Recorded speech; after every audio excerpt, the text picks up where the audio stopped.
الرحمن الرحيم إنا أعطيناك وقال سبحانه قل إن صلاتي ونسكي ومحياي ومماتي লিল্লাহি রাব্বিল আলামিন।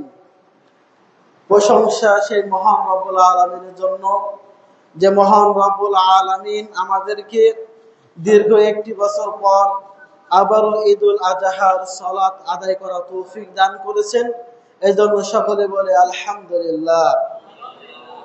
দুরূদ ও সালাম বর্ষিত হোক মানবতার মুক্তির দূত জনাবে মুহাম্মদ সাল্লাল্লাহু আলাইহি ওয়াসাল্লামের উপর।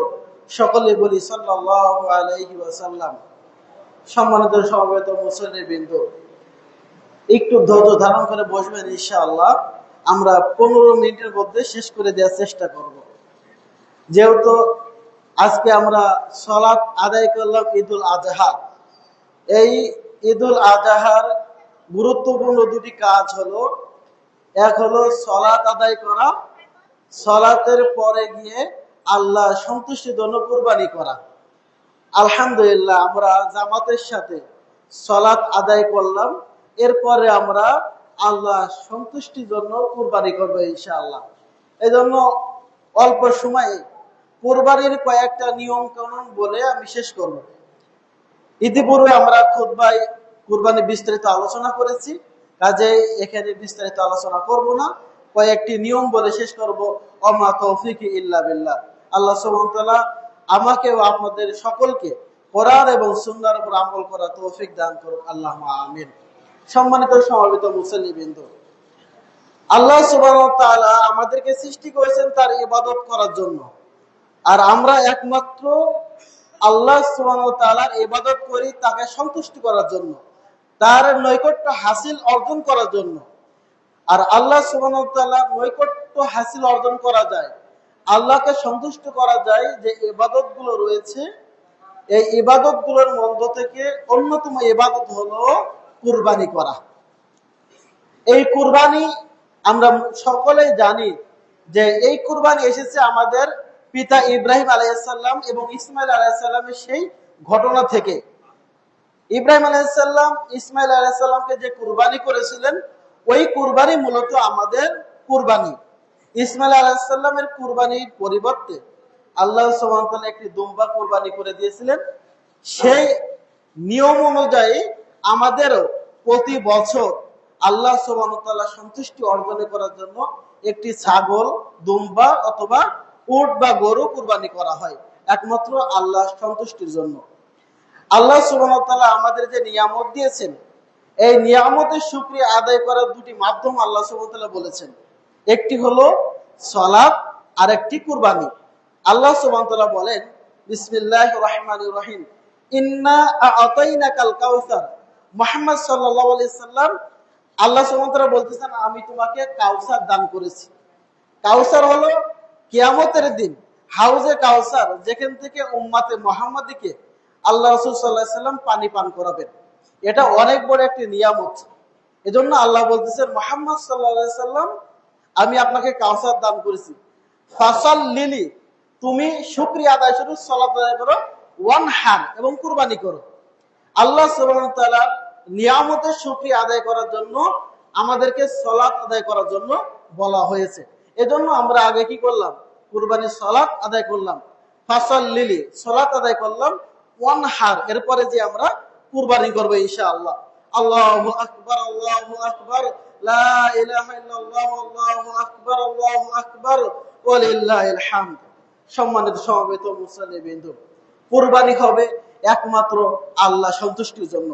আমরা যারা কুরবানি করব, অবশ্যই কুরবানি করার আগে আমাদের নিয়তকে বিশুদ্ধ করতে হবে। যারা আমরা কুরবানি করব, অবশ্যই কুরবানির নিয়তটা আমাদের বিশুদ্ধ করা লাগবে। কারণ আল্লাহ বলতেছেন, লা ইয়ানালুল্লাহা লুহুমুহা ওয়ালা দিমাউহা ওয়ালাকিন ইয়ানালুল্লাহি তাকওয়া মিনকুম। আল্লাহ বলতেছেন যে তোমাদের কাছ থেকে আল্লাহ সুবহানাহু ওয়া তাআলার কাছে কুরবানির পশুর চামড়া, তার গোশত, তার মাংস বা অন্য কোনো কিছু পৌঁছায় না, একমাত্র তোমাদের তাকওয়া, আল্লাহ ভীতি, আল্লাহ ভীরু। এজন্য আমাদের লক্ষ্য রাখতে হবে আমাদের কুরবানিতে যেন কোন রকম নিয়তের বিঘ্ন না ঘটে। আমরা অনেকে কুরবানি করার আগে নিয়ত করি যে বড় গরু কুরবানি দেবো, যাতে করে সমাজের মানুষ বলে বড় গরু কুরবানি দিয়েছে, তাহলে এটা রিয়া হয়ে যাবে, কুরবানি বাতিল হয়ে যাবে। অনেকে আমরা কুরবানি করার নিয়ত করি যে আমি খাসি গোস্ত খাই না, এই জন্য গরু কুরবানি দিলাম। আবার অনেকে নিয়ত করে আমি গরু খাই না, অ্যালার্জি আছে, এই জন্য খাসি কুরবানি দিয়েছি। এই ধরনের কোনো নিয়ত হবে না। নিয়ত হবে একমাত্র আল্লাহ সন্তুষ্টির জন্য। কারণ আল্লাহ সুবহানাহু ওয়া তাআলা বলেছেন, কুল ইন্নাস সালাতি, মুহাম্মদ সাল্লাল্লাহু আলাইহি ওয়াসাল্লাম আপনি বলুন, কুল ইন্নাস সালাতি, নিশ্চয় আমার সালাত, ওয়া নুসুকি এবং আমার কুরবানি, ওয়া মাহইয়ায়া এবং আমার জীবন, ওয়া মামাতি এবং আমার মৃত্যু, লিল্লাহি রাব্বিল আলামিন, সবকিছু আল্লাহ সুবহানাহু ওয়া তাআলার জন্য। সব সালাত, কুরবানি, আমার জীবন, আমার মৃত্যু সব আল্লাহ সন্তুষ্টির জন্য। কাজেই কুরবানি করার সময় নিয়ত রাখতে হবে এটা আল্লাহ সন্তুষ্টির জন্য, আল্লাহকে রাজি খুশি করার জন্য আমরা কুরবানি করতেছি। কুরবানির ভিতরে কোনো নিয়তের জন্য ঘাটতি না থাকে। এক। দ্বিতীয় হলো, কুরবানি পশু জবে করার সময় অবশ্যই আমাদেরকে কুরবানির ছুরিটাকে ধারালো করতে হবে। রাসূল সাল্লাল্লাহু আলাইহি ওয়াসাল্লাম বলেছেন, যখন তোমরা জবেহ করবে উত্তম পদ্ধতিতে জবাই করবে। জবে করার পূর্বে ছুরিটাকে ভালোভাবে ধারালো করে নিতে হবে। আমরা যখন কুরবানি পশুটা জবেহ করব, অবশ্যই আমরা যে ছুরিটা ব্যবহার করব ওটা যেন ধারালো থাকে। জবে করার সঙ্গে সঙ্গে যেন গলাটা কেটে যায়, খুব কষ্ট যেন না হয় এমন ছুরি ব্যবহার না করা। যেটা জবে করতে আসি অনেক সময় লেগে গেল কিন্তু গলা কাটতেছে না, এমন যেন না হয়। মনে রাখবেন, পশুকে কোন রকম কষ্ট দেওয়া যাবে না। তাহলে 2 নম্বর কাজ হলো ছুরি ধারালো করা। যখন ছুরি ধারালো করবেন, কখনো পশুর সামনে ধারালো করবেন না, একটু আড়ালে নিয়ে গিয়ে ছুরিটাকে ধারালো করবেন। কারণ প্রত্যেকটা পশু বোঝে যে আজকে তাকে আল্লাহ সন্তুষ্টির জন্য উৎসর্গ করা হবে, এজন্য ওদের সামনে না করে একটু আড়ালে করাই ভালো। তৃতীয় বিষয় হলো, যখন গরু জবে করব অবশ্যই তাদেরকে আমরা পূর্ব পশ্চিম করে নেব। উত্তর দক্ষিণ গরুটা দাঁড় করিয়ে যেন ছুরির আগাটা পশ্চিম দিকে যায়, এইভাবে আমরা পশুটাকে রেখে জবাই করব। যদি পশুটা উত্তর দক্ষিণ না করা যায়, ছুরির আগাটা পশ্চিম দিকে না দেওয়া যায়, তাহলে সমস্যা নেই, কিন্তু চেষ্টা করতে হবে দেওয়ার জন্য। মনে করেন আমরা অনেক বড় একটা গরু কুরবানি করলাম, এই যে কিছুদিন আগে 57 মণ ওজনের একটা গরু বিক্রি হয়ে গেছে। ওটা কুরবানি করার জন্য মাটিতে যখন ফেলবে, তখন ওটা উত্তর দক্ষিণ করতে গিয়েছে পূর্ব পশ্চিম হয়ে গেছে। তখন আমরা অনেকে করে কি, গরুর পা রশি মাথা ধরে কষ্ট করে ঘুরে নিয়ে আসি, এতে করে পশু অনেক কষ্ট হয়। এই জন্য পশুকে কষ্ট না দিয়ে জবাই করবেন। জবাই করার পদ্ধতি হলো, পশুটাকে উত্তর দক্ষিণ ফেলে পূর্ব পশ্চিম ছুরির আগা যাবে। যদি না যায় তাহলে কষ্ট দিবেন না, যেই দিকে পশুটা পড়ে গেছে ওই দিকে জবাই করবেন ইনশাআল্লাহ। আল্লাহু আকবার, আল্লাহু আকবার, লা ইলাহা ইল্লাল্লাহু, আল্লাহু আকবার, আল্লাহু আকবার, ওয়ালিল্লাহিল হামদ। সম্মানিত সভাপতি মুসল্লিবৃন্দ, পশু জবাই করা হয়ে গেল। পশু জবাই করার পর ওটাকে চুলে গোস্ত বানানোর পরে ওটাকে বন্টন করবেন। কিভাবে বন্টন করতে হবে? আমরা সমাজে মূলত 3 ভাগে বন্টন করি। রাসূল সাল্লাল্লাহু আলাইহি ওয়াসাল্লাম বলেছেন এবং আল্লাহ সুবহানাহু ওয়া তাআলা বলেছেন সূরা হজের ভিতরে যে তোমরা খাও, জমিয়ে রাখো এবং ফকির মিসকিনদেরকে দাও। এই আয়াত এবং হাদিসের দিকে লক্ষ্য রেখে আব্দুল্লাহ ইবনে আব্বাস রাদিয়াল্লাহু আনহু তিনি বলেছেন, কুরবানি পশুকে 3 ভাগে বন্টন করা ভালো। এই দিকে লক্ষ্য রেখে আমরা 3 ভাগ করি। 1 ভাগ নিজেরা খাই, আর 1 ভাগ আত্মীয় স্বজনের দিয়ে দিই, আর 1 ভাগ পাড়া প্রতিবেশী ফকির মিসকিনকে দিয়ে দিই। এটা সুন্দর উত্তম পদ্ধতি।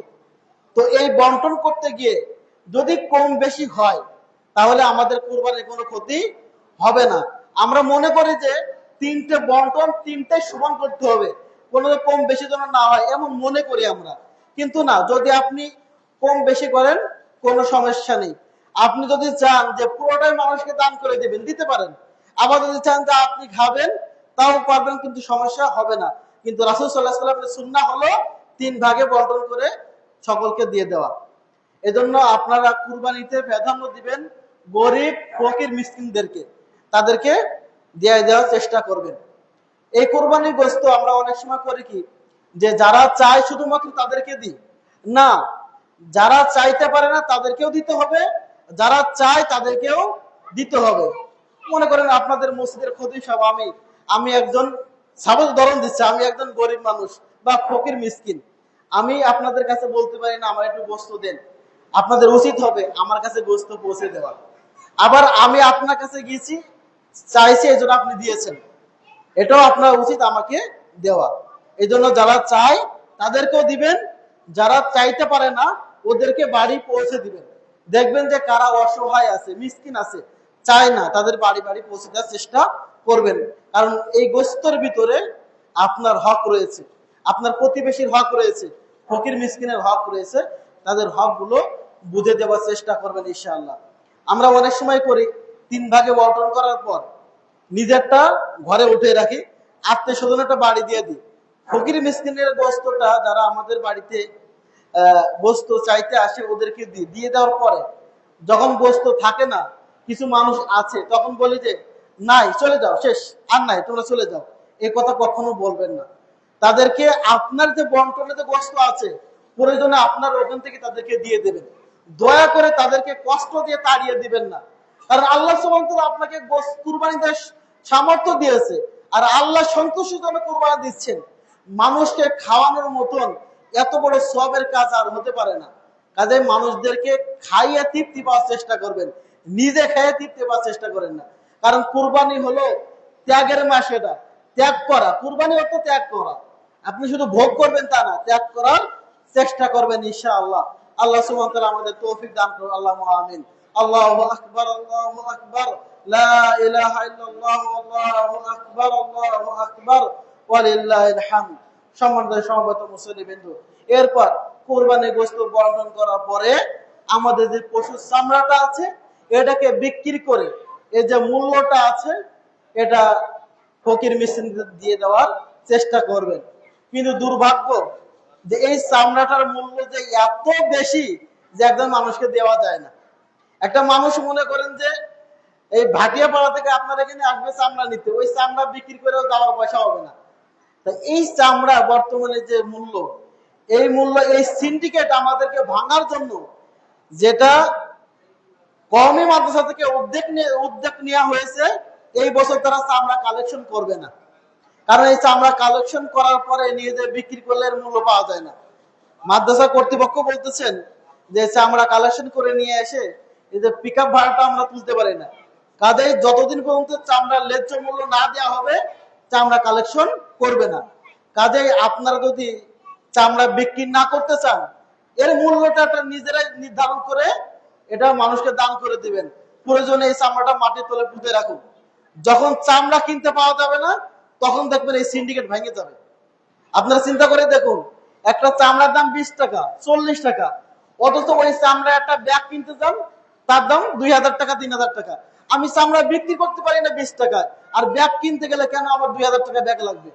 কাজে আমাদের কাছ থেকে অল্প মূল্য কিনে তারা বেশি দামে বিক্রি করার চেষ্টা করতেছে। এই সিন্ডিকেট বন্ধ করতে হবে। কারণ মনে রাখবেন, এই চামড়াটার মাধ্যমে কিছু গরিব দুঃখী এতিম মিসকিনের খাবার ব্যবস্থা করা হতো। এটাই বর্তমানে সেকুলার যারা আছে, শাহবাগী যারা আছে, এরা চেষ্টা করতেছে এ হুজুরদের জন্য না দেওয়া হয়। এজন্য আমাদের এই সিন্ডিকেট ভাঙার জন্য আমাদের যে পদক্ষেপ নেওয়া দরকার, আমরা এই পদক্ষেপগুলো ইনশাআল্লাহ নেওয়ার চেষ্টা করব। তারপরে বিষয় হলো এই কুরবানির গোশত আমরা যখন বানাই, জবে করার পরে গোশত যখন তৈরি করি, এই গোশত তৈরি করার জন্য আমরা কসাই ভাড়া করে নিয়ে আসি, অথবা এলাকার কিছু মানুষ এই কুরবানির গোশত বানিয়ে দেওয়ার জন্য সহযোগিতা করে। তখন আমরা কি করি, এই কুরবানির গোশত থেকে তাদেরকে পারিশ্রমিক হিসেবে গোশত প্রদান করি। যে কসাই এসেছিল তাকে 2 কেজি 2.5 কেজি গোশত দিয়ে দিই। এটা করলে কিন্তু কুরবানি বাতিল হয়ে যাবে। আপনার কুরবানির গোশত বানানোর জন্য যে কসাই ভাড়া করে এনেছেন, এই কসাইকে ন্যায্য মূল্য আপনাকে দিয়ে দিতে হবে। 1000 টাকা 500 টাকা যাই দেন, আপনি মূল্য দিয়ে দিবেন, কিন্তু গোশত দিতে পারবেন না। হ্যাঁ, গোশত কখন দিবেন? সে আপনার প্রতিবেশী হক তাই দিয়েছেন, গরিব মানুষ দিয়েছেন, আত্মীয় সেই জন্য দিয়েছেন। কিন্তু যখন আপনি নিয়ত করবেন যে তুমি গোস্ত বানিয়ে দিয়েছো এই জন্য তোমাকে 2 কেজি গোস্ত দিলাম, তখন কিন্তু কুরবানি বাতিল হয়ে যাবে। এখান থেকে কুরবানির গোস্ত ওকে দেওয়া যাবে না। আমরা অনেকে করি, মনে করেন আমার চাচা কুরবানি দিয়েছে, আমরা যাই চাচার গোস্তটা বানিয়ে দিয়েছি, তখন চাচা 2 কেজি গোস্ত দিয়ে বলে, এই না বাবা 2 কেজি গোস্ত না, তুমি তো কষ্ট করে বানিয়ে দিয়েছো। না, এই মজুরি আপনি দিতে পারবেন না, এটার জন্য আপনি টাকা দিবেন। আল্লাহ সুবহানাহু ওয়া তাআলা আমাদেরকে বুঝার এবং আমল করার তৌফিক দান করুন, আল্লাহুম্মা আমিন। সম্মানিত সমবেত মুসল্লিবৃন্দ, পরিশেষে আমরা আল্লাহর কাছে দোয়া করি, আল্লাহ তুমি আমাদের কুরবানিগুলোকে কবুল করে নাও, আল্লাহুম্মা আমিন। আল্লাহ যারা অসুস্থ আছে তুমি সকলকে শিফায়ে কামেলা আজেলা দান করো, আল্লাহুম্মা আমিন। সম্মানিত সমবেত মুসল্লিবৃন্দ, আপনারা সকলেই আমার দিনী ভাই। দেখুন, আপনাদেরকে আমি অন্তর থেকে ভালোবাসি, যার জন্য নিজের বাপ মার সাথে ঈদ করা বাদ দিয়ে আপনাদের সাথে ঈদ করতে এসেছি। আলহামদুলিল্লাহ, আপনাদের দেখে খুব ভালো লেগেছে। আপনাদেরকে অনুরোধ জানাবো, আপনারা ঈদের সালাতের পরে কর্মস্থলে গিয়ে আমাদের মসজিদের কথা ভুলে যাবেন না ইনশাআল্লাহ। এই মসজিদের কথা মনে রাখবেন। এই মসজিদের আমাদের অনেক কাজ বাকি রয়েছে, বিশেষ করে মাইক সিস্টেমটা অনেক সমস্যা। প্রায় 1,70,000 টাকা আমাদের দরকার। এই জন্য আপনাদের কাছে আমি উদাত্ত আহ্বান জানাবো, আপনারা যেখানেই থাকেন না কেন এই মসজিদের দিকে নজর রাখবেন, এই মসজিদের দান সদকা করবেন, মসজিদের খেদমত করে যাবেন। এটা বাপ্পি ভাই মসজিদের দায়িত্ব আছে, উনি আপনারা শুধু ওনার উপর চাপিয়ে দিলে হবে না। তিনি একটু ছোট মানুষ, আপনাদের বয়সে ছোট, তার উপরে চাপিয়ে দিলে হবে না। আপনারা সকলে মিলে তাকে সহযোগিতা করবেন। আপনারা সবাই মিলে পরামর্শ করে এই মসজিদের কি উন্নয়ন করলে ভালো হয় সেটা করার চেষ্টা করবেন। আল্লাহ তুমি আমাদের এই মসজিদকে কবুল করেন, আল্লাহুম্মা আমিন।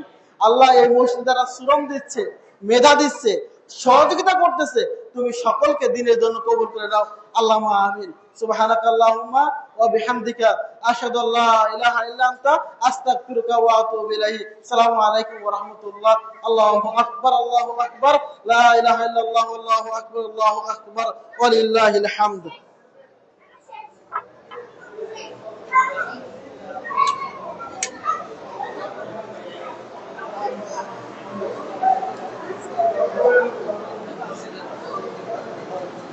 Thank you.